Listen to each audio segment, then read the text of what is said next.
Yusuf Mohammed was shot in the face during a robbery of his money transfer store at around 6 Friday night. He was a great guy who is a community man who cares about what is happening, violence, all these things.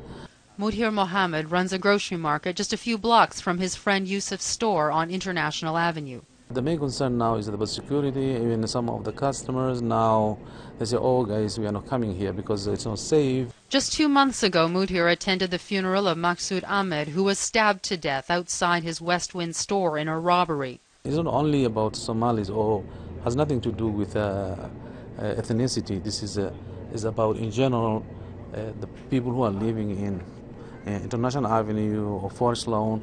They need to be protected. To say the least, devastating.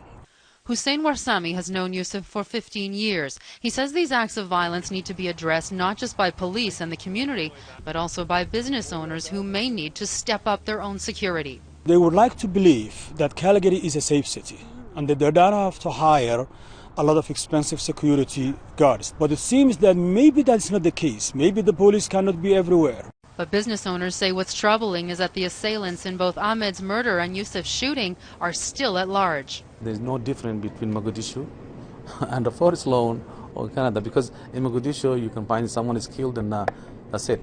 So here now someone is killed or hurt or injured, that's it.